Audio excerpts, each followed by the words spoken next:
Tes. Yo. Assalamualaikum warahmatullahi wabarakatuh. Baik lagi nih bareng gue. Baik lagi bareng gue di channel ini seadanya aja. Kali ini gue mau jelasin tentang nggak jelasin. Ini masih tentang tugas kampus, tentang materi yang sama yaitu keamanan informasi. Tapi kali ini gue sedang UTS dan gue akan jelasin beberapa kasus-kasus yang melanggar UU ITE yang kemarin tuh dibahas di pertemuan sebelumnya. Dan sekarang gue buatin videonya karena untuk tambah-tambah nilai tentunya. Dan tanpa banyak basa-basi, kita langsung ke PowerPoint aja ya. Pindah dulu. Asik. Hello world. IT banget pokoknya. Halo, kenalin dulu nih. Nama gue Yuda Hermawan. NPM gue 184300061. Gue adalah seorang mahasiswa S1 Ilmu Komputer di Universitas Muhammadiyah Metro. Oke, bukan ulangan akhir, ini salah ketik. Ini ulangan tengah semester masihan, bukan akhir. Tentang MK keamanan informasi, mata kuliah gue keamanan informasi. Langsung aja kita bahas. Gue ada 6 kasus. Kasus yang pertama adalah kasus kesusilaan. Kesusilaan ini menurut gue lingkupnya besar karena ini nyangkut sosialisasi sosial juga. Kasus kesusilaan sendiri itu memiliki ancaman maksimal 6 tahun penjara. Nah, contoh kasusnya itu nanti gue kasih link-linknya di deskripsi, nanti bisa dicek. Ini gue dapat informasinya dari inetdetik.com. Law and Policy Kominfo. Ini kasus tentang Kimi Hime. Masih ingat dong Kimi Hime kasusnya yang apa? Itu kasus terjadi tahun 2019 tahun lalu, di mana Kominfo itu menegur salah satu YouTuber di Indonesia yaitu Kimi Hime yang melanggar UU ITE tentang kesusilaan. Apa yang dilanggar sih? Kenapa Kimi Hime sampai dipanggil atau ditegur oleh Kominfo? Ya, ini dia Kimi Hime. Ini fotonya Kimi Hime. Kimi Hime sendiri terkena pasal UU ITE, Undang-Undang ITE pasal 27 ayat 1, di mana pasal tersebut berbunyi, setiap orang dengan sengaja dan tanpa hak mendistribusikan dan atau mentransmisikan dan atau membuat dapat diaksesnya informasi elektronik dan atau dokumen elektronik yang memiliki muatan melanggar kesusilaan. Jadi kesusilaan sendiri ini lingkupnya melebihi kata pornografi. Itu sempat memiliki perdebatan panjang di mana kesusilaan ini lingkupnya itu ya lebih besar. Jadi bisa merambah kemana-mana. Itulah kenapa sampai sekarang UU ITE itu dianggap pasal karet atau undang-undang karet. Dan Kimi Meter sendiri terkenal dalam Undang-Undang Nomor 44 Tahun 2008 itu tentang pornografi. Yang disebut pornografi adalah konten itu menembak ketelanjangan, hubungan pria dan wanita atau sesama jenis, kekerasan seksual, dan seterusnya. Kita bisa lihat sendiri konten-konten Kimi Hime itu kayak apa. Sebenarnya dia tuh tidak menunjukkan tentang pornografi, tapi mungkin dengan adanya kata kesusilaan itu menyebabkan dia terkena Undang-Undang ITE pasal 27 ayat 1. Jadi untuk teman-teman, apalagi kita sebagai mahasiswa, ada saatnya kita untuk belajar mengolah-olah kata dan mempelajari kata-kata tersebut, entah itu dengan diskusi sharing atau itu dengan membaca buku, artikel atau apapun. Sekarang zaman udah modern. Jadi jangan sampai kita memakai internet itu dengan tidak mengetahui apa itu UU ITE. Jadi cukup berhati-hati di dunia internet. Lanjut berikutnya, ada kasus kedua yaitu kasus perjudian.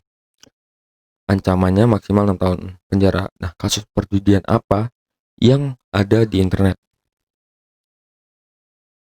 Nah, contoh kasusnya gue dapat beritanya dari kompasiana.com tentang judi online. Judulnya itu headline-nya maraknya perjudian online pada masa pandemi serta sanksi menurut UU ITE dan Perspektif Hukum Pidana Islam. Ini berita baru tahun ini semenjak pandemi dimulai. Judi online sendiri tuh ada di pasal UU ITE nomor 27 ayat 2 yang berbunyi setiap orang dengan sengaja dan tanpa hak mendistribusikan, mentransmisikan dan atau membuat dapat diaksesnya informasi atau dokumen elektronik yang memiliki perjudian.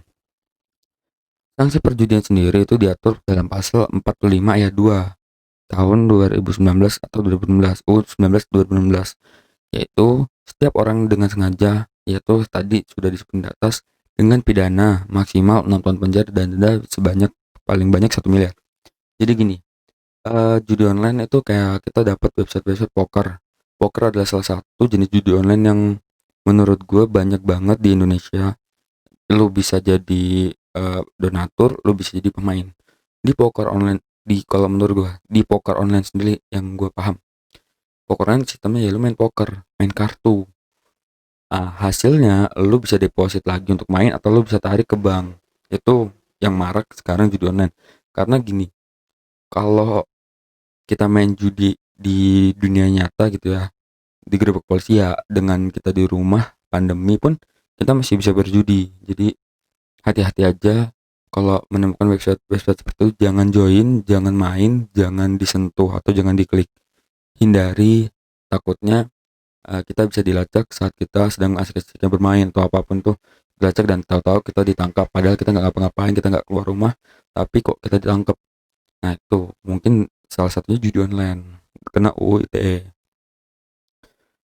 Yang ketiga ada kasus penghinaan dan pencemaran nama baik, ancaman maksimal 4 tahun penjara.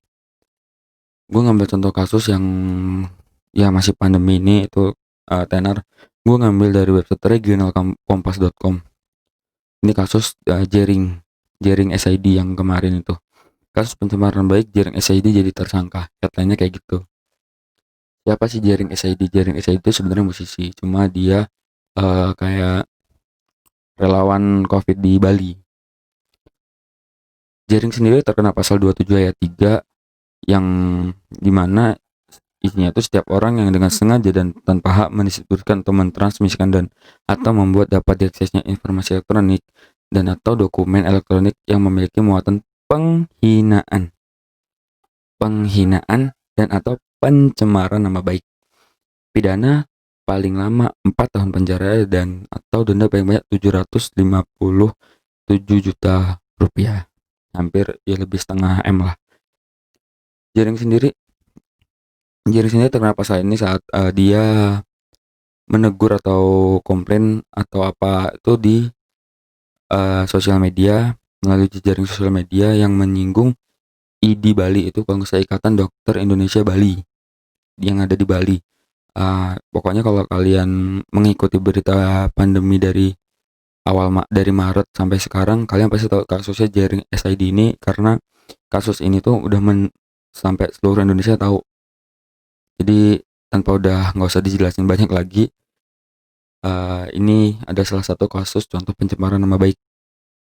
Jadi buat teman-teman yang suka nyindir-nyindir di internet atau apapun, jangan sekali-kali berbuat yang menyebutkan nama atau yang pokoknya bisa terjerat pasal. Itu bisa aja kayak tersinggung orang yang nggak suka dan dilaporkan.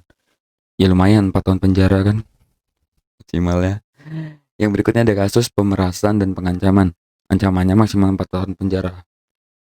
Gue ngambil contoh kasus ini adalah kasus pemerasan bermodus sebarkan foto bugil di medsos. Pelakunya ketangkap. Ini tahun 2018 kalau nggak salah. Nah, kasus pemerasan tersendiri itu diatur dalam pasal 27 ayat 4, di mana di situ sudah jelas yang memiliki muatan pemerasan dan atau pengancaman sebagai yang dimaksud. Maksudnya itu ya kita mengancam terus memeras. Kita ancam dia, kita peras. Kasus ini sendiri itu dengan mengancamnya lewat sosial media kayak tadi. Jadi ada pelaku ini mengancam korban dengan foto-foto yang sudah diedit. Jika korban tidak mau mentransfer dana sekian, maka fotonya akan disebar. Kalau kita menjadi korban, ada kalanya, ada fasenya, ada saatnya kita telah dulu foto itu benar atau bukan itu diri kita atau hanya editan semata. Jika itu editan semata, kita bisa balik mengancamnya. Tapi nggak tahu kalau itu beneran ya. Pokoknya hati-hati aja, karena hal ini nih yang banyak banget kita temui. Walaupun banyak yang nggak kena jerat polisi, tapi di lingkungan sekitar kita pun ada yang melakukan seperti ini. Jadi nanti kalau ada yang kayak gini ya tolong hati-hati. Sebenarnya aku juga mau ngebahas soal kayak gini, cuma belum ada ruangnya. Nanti mungkin setelah beres lah urusan nanti gue coba ngebuat video-video atau kita ngelakuin sharing santai. Ntar gue upload di Instastory. Ntar follow aja Instagram gue. Kita akan buat kegiatan soal internet. Pokoknya soal internet. Yang berikutnya adalah kasus merugikan konsumen, yaitu ancamannya 6 tahun penjara. Gue ngambil kasus ini itu kasus transaksi online. Jadi kasus transaksi online itu adalah terdapat pasal 45 ayat 1 yang mana isinya ya mengakibatkan kerugian konsumen dan transaksi elektronik sebagaimana yang dimaksud dalam pasal 28. Pidananya paling lama 6 tahun, dendanya 1 miliar. Gue kurang mendapat informasi lebih lanjut di mana ada kasus yang menerangkan konsumen itu dirugikan. Cuman gue sempat baca beritanya, cuma gue nyari nggak ketemu. Itu Tokopedia atau sebuah e-commerce atau apa, gue lupa, Lazada atau apa, itu dia melanggar salah satu pasal UU ITE yang mungkin ini soalnya kerugian konsumen, entah itu kebocoran data atau penipuan, kurang tahu juga, jadi belum bisa memastikan. Cuma ada beritanya, aku lupa juga linknya kayak apa, beritanya tuh apa, headline-nya, linknya lupa. Jadi kalau teman-teman ada yang tahu tolong komen di bawah biar gue juga tahu. Yang berikutnya ada kasus permusuhan isu SARA, ancamannya 6 tahun penjara, lumayan juga. Nah, gue ngambil contoh kasusnya itu adalah ini kuasa hukum dari liputan6.com. Ini jelas konkret liputan 6. Jadi kasusnya itu ada dalam pasal 45A ayat 2 yang mana isinya ya jelas untuk ya tanpa hak untuk menyebarkan informasi juga untuk menimbulkan rasa kebencian, permusuhan individu atau kelompok masyarakat tertentu berdasarkan atas suku, agama, ras, dan antar golongan. Itu penjara paling lama 6 tahun dan denda paling banyak 1 miliar. Ini juga kurang dapet informasi beritanya tentang SARA. Ini pun yang diterangkan dalam link ini. Link ini dia kuasa hukumnya. Jadi dijerat pasal hukum kurang baca juga, kurang konkret. Kenapa harus SARA yang kena, padahal ada yang lain di situ. Jadi buat teman-teman kita bahas sharing lagi, nanti kita ulas lagi pasal ITE itu sebenarnya kayak apa, karena menurut gue pasal UU ITE ini adalah pasal yang selalu menempel pada kita, apalagi kaum milenial, yang dimana setiap apa-apa kita megang HP, apa-apa kita sosial media, Instagram, Facebook, WhatsApp. Jadi bakal banyak yang akan gue bahas, cuma gue lebih enaknya ngebahas ngobrol. Jadi buat kalian yang pengen apalagi sekota sama gue, yuk kita bahas ngobrol bareng tentang UU ITE ini kayak apa, agar kita tuh tahu sih bagaimana caranya bersosial media dengan baik, menggunakan internet dengan baik. Itu kita belajar bareng-bareng. Dan terima kasih udah nonton video ini.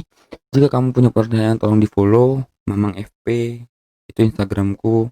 Kalau kalian mau punya pertanyaan atau sekedar saran atau apapun itu, kalian juga bisa email gue di sini yudahermawan900@gmail.com, gratis, dan gue usahakan akan balas semampu gue dan sebisa gue. Terus jadi pesan gue, terus jadi kaum milenial yang menggunakan internet dengan bijak. Apalagi kita kuliahnya di komputer. Jangan sekali-kali coba-coba, atau jangan sekali-kali kalian menganggap internet itu adalah udara yang mana bebas digunakan, bebas dipakai tanpa memikirkan hal-hal kecil lainnya. Terima kasih. Sekian dari gua. See you.